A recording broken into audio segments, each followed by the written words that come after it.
नमस्कार दोस्तों, आज मैं आपको गणित के इंपॉर्टेंट सवाल कराऊंगा, तो पूरा वीडियो देखिएगा। चलिए स्टार्ट करते हैं। पहला सवाल है, दो संख्याओं का अनुपात 1:1/2 अनुपात 2:2/3 है। यदि इनमें से प्रत्येक को 15 बढ़ा दिया जाए तो इनका अनुपात 1:2/3 अनुपात 2:1/2 हो जाता है। तो इन संख्याओं में सबसे बड़ी संख्या कौन सी है? देखिएगा, दो संख्याएं हैं, पहली संख्या और दूसरी संख्या। ठीक है, अब यहां पे मैं आपको जो चीज समझा रहा हूं उसको समझिए। ये जो अनुपात दिया गया है, कभी भी अनुपात फ्रैक्शन की फॉर्म में नहीं होता। ठीक है, अगर दिया गया है फ्रैक्शन की फॉर्म में तो आप उसे सही करेंगे। ठीक है, चलिए इसको सही आप कैसे करोगे? 2 एकम 2, 2 में जोड़ोगे 1 तो ये हो जाएगा 3/2। ठीक है, इधर लिखता हूं मैं, ये हो जाएगा 3/2 अनुपात है 3 दूने का 6, 6 में जोड़ोगे 2 तो 8/3, 8/3 हो जाएगा ये। ठीक है, अब इसका क्या हो जाएगा, याद रखना, क्रॉस मल्टीप्लाई। 3 तिया 9 और 2 अट्ठे 16। अब ये दूसरा फ्रैक्शन है, इसको भी सरल करो। 3 एकम 3, 3 में जोड़ेंगे 2 तो 5/3, 5/3। ठीक है, 2 दूने का 4, 4 में जोड़ेंगे 1 तो 5/2, 5/2। फिर से वही क्रॉस मल्टीप्लाई, 2 पंजे 10, 3 पंजे 15। ये अब सही फ्रैक्शन निकल के आया है, सही अनुपात निकल के। ये हमारा 9/16 आया था, तो ये हमारा आया 9:16। ठीक है, 9:16 आया है। अब याद रखना, मैं इसे अगर 9x मान लूं, इसको 16x मान लूं, तो क्या इसके मान में कोई परिवर्तन आएगा? कोई परिवर्तन नहीं आएगा। चलिए, अनुपात का मतलब बटा भी होता है। जैसे 9:16 है तो आप इसे 9/16 लिख सकते हैं, तो ये 9x हो जाएगा, ये 16x। बोला है प्रत्येक को 15 बढ़ा दें। 15 बढ़ाने का मतलब है 15 जोड़ दें। प्रत्येक को 15 बढ़ाने का मतलब प्रत्येक में 15 जोड़ देंगे। जब 15 हम इसको प्रत्येक में जोड़ देंगे तो हमारा नया अनुपात कितना हो जाता है? इतना हो जाता है ना। इतना हमने सरल किया था, कितना आ गया था? इतना। इसको अगर मैं काट के छोटा कर दूं, 5 दूने का 10, 5 तिया 15, तो ये 2:3 हो जाएगा। और 2:3 है तो अनुपात का मतलब बटा भी होता है, तो आप इसे 2/3 लिख सकते हैं।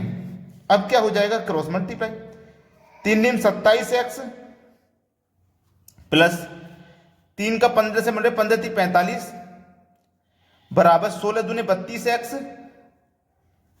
प्लस 15 दूने का 30। अब x वाला टर्म एक तरफ कर लो, ये 27x जब इधर जाएगा तो 32 में से माइनस हो जाएगा तो 5x बचेगा। 30 इधर जाएगा तो 45 में से माइनस हो जाएगा, 15 बचेगा। 5 से 15 कटेगा 3 बार में, x की वैल्यू आ गई 3, x की वैल्यू 3 आ गई। अब x की वैल्यू 3 है, 3 का मल्टीप्लाई 9 से करो तो 3 × 27, x की वैल्यू 3 है, 3 का मल्टीप्लाई 16 से करो तो 16 × 48, 16 × 48। पूछा क्या था? बड़ी संख्या कौन सी है? तो बड़ी संख्या हमारी 48 है।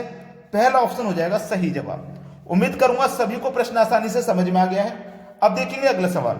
अगला प्रश्न है, एक रकम साधारण ब्याज में 2 वर्षों में 2240 रुपये बनती है और 5 वर्ष में 2600 रुपये बनती है, तो रकम क्या है? देखो, हमसे बोला गया है 2 वर्ष में बनती है 2240 रुपये और 5 वर्ष में बनती है 2600 रुपये।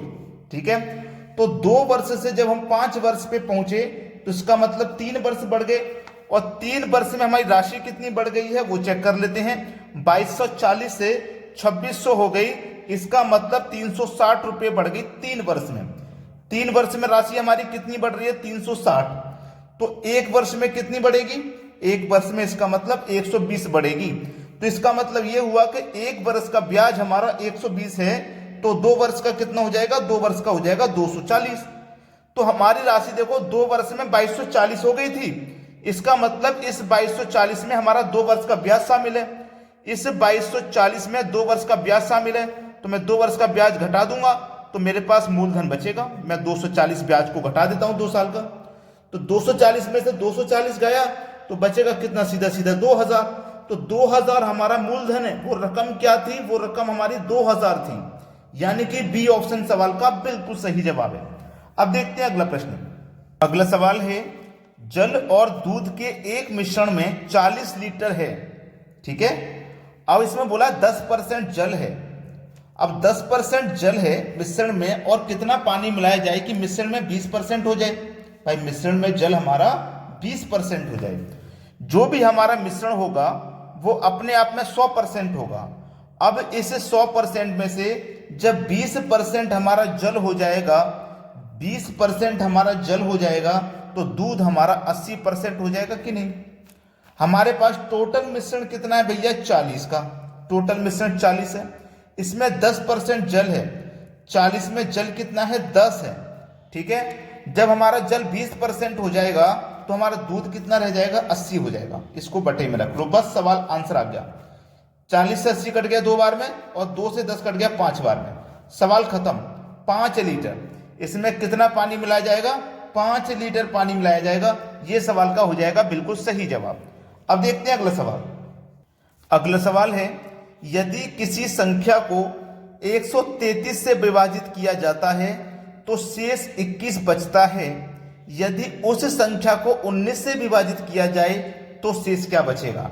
ऐसा प्रश्न एग्जाम में बार बार आता है। ये नंबर सिस्टम का क्वेश्चन है। इसमें 3 संख्याएं दी जाती हैं, पहली संख्या, दूसरी संख्या, तीसरी संख्या। पहली संख्या 133 है तो 133 लिखो, दूसरी संख्या 21 है तो 21 लिखो, तीसरी संख्या 19 है तो 19 लिखो। बोला है 19 से विभाजित करने पर शेष क्या बचेगा। तो 19 से विभाजित करने पे 19 से कौन सी संख्या में भाग देना है, बीच वाली संख्या में, यानी कि 21 में देना है। तो 21 में हम भाग देंगे 19 से, 19 से कम 19। अब 21 में से 19 कट गया तो शेष कितना बच गया, 2 शेष बच गया। यानी कि बी ऑप्शन हमारे सवाल का बिल्कुल सही जवाब है। अब देखेंगे अगला सवाल। अगला प्रश्न है, किसी 2 अंकों की संख्या एवं संख्या के अंकों को परस्पर बदलने से प्राप्त संख्या का योग 110 है तो संख्या ज्ञात करो, जबकि उसके अंकों का अंतर 4 है। अंकों का अंतर कितना है भैया, 4। बहुत अच्छा सवाल दिया गया है, और ऐसे सवाल को करने के लिए मैं आपको एक बेहतरीन तरीका बताऊंगा। आप बड़े ही आसानी से सवालों को कर लोगे। ठीक है, देखो हमसे बोला है कि अंकों का अंतर 4 है, तो हमारे पास 3 ऑप्शन ऐसे हैं जिनको अंकों का अंतर 4 दिया गया। अंक अंतर 4 करने का मतलब है 4 माइनस कर दो। पहले ऑप्शन में तो 4 का अंतर दिया नहीं है, तो ये तो आंसर हो ही नहीं सकता। तो दूसरा ऑप्शन चेक कर लेते हैं। 73 है, हमारे पास 73 है। बोला अंकों को परस्पर बदलने से, बदलने का मतलब है 7 पहले है तो 7 बाद में आ जाएगा, 3 बाद में तो 3 पहले आ जाएगा। अंकों को हमने बदल दिया, और जब बदल दिया तो इनका योग करेंगे। 3 और 7 10 का 0 हासिल लगा 1, 7 और 3 10 हासिल का 1 11, 110 हो गया इनका योग। और देखो संख्याओं का योग भी 110 है, तो मेरा बी ऑप्शन बिल्कुल सही हो जाएगा। चलिए मैं दूसरा ऑप्शन और चेक कर लेता हूं। मेरे पास कितना है, 48। इनके अंकों को बदलूंगा आपस में तो 84 हो जाएगा। 48 है, अंकों को बदलूंगा तो 84 हो जाएगा। ठीक है, 84 हो गया। चलिए जोड़ेंगे, 8 और 4 12। अब देखो इकाई अंक पहले से ही 2 आ गया, और इकाई अंक हमें चाहिए 0, तो ये तो आंसर हो नहीं सकता। हो सकता है क्या, नहीं। 84 है, 84 को लीजिए, अंकों को बदलोगे तो 48, 8 और 4 12, इकाई अंक 2 आना चाहिए, इकाई अंक 0। तो मेरा बी ऑप्शन बिल्कुल सही जवाब है। अब देखते हैं अगला सवाल। अगला प्रश्न है, एक दुकान में पेंसिल, पेन तथा कॉपी 10, 2, 3 के अनुपात में हैं। यदि दुकान में 120 पेंसिल हैं तो कॉपी की संख्या कितनी है। देखो हमारे पास पेंसिल,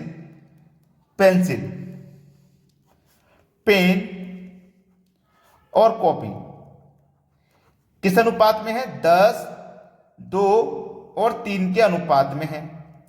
दुकान में 120 पेंसिल हैं। पेंसिल कितनी है दुकान में, 120, और पेंसिल यहां अनुपात में कितनी है, 10। तो 10 बराबर 120 के है भाई, 10 बराबर 120 के है। जब 10 बराबर 120, यहां पे मैं लिख लेता हूं, 10 बराबर 120, तो 1 बराबर कितना, 1 बराबर 12, 1 बराबर 12, तो 2 बराबर 24 और 3 बराबर 36। हमने तीनों की संख्या निकाल ली। हमसे पूछा कॉपी की संख्या कितनी है, कॉपी की संख्या, तो कॉपी की संख्या कितनी हो जाएगी भाई, 36 हो जाएगी। ये इस सवाल का बिल्कुल सही जवाब है, पहला ऑप्शन। अब देखते हैं अगला सवाल। अगला सवाल है, एक व्यक्ति धारा के विपरीत 40 किलोमीटर प्रति घंटे की दूरी यानी कि 8 घंटे में तय करता है। 40 किलोमीटर की दूरी को वो 8 घंटे में तय करता है, तथा धारा की दिशा में 36 किलोमीटर की दूरी को 6 घंटे में तय करता है। तो धारा की गति क्या है, याद रखना। मैं जो समझा रहा हूं उसको याद रखना। नाभ को क्या मानते हैं, x। धारा को क्या मानते हैं, y।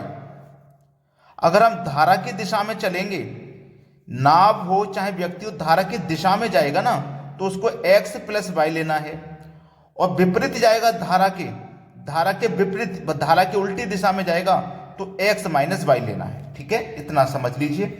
चलिए अब आसानी से हो जाएगा प्रश्न, आसानी से। देखो हमसे बोला धारा के विपरीत, विपरीत मतलब x माइनस वाई। ठीक है, x माइनस वाई 40, समय कितना है 8, 8 पंजे 40, 5 बार में कट गया, यानी कि x माइनस वाई हमारा 5 है। अब ले लो धारा के दिशा में, यानी कि x प्लस वाई, धारा की दिशा में x प्लस वाई बराबर कितना है 36, समय कितना है 6 घंटे का, 6 छींग 36 हो गया।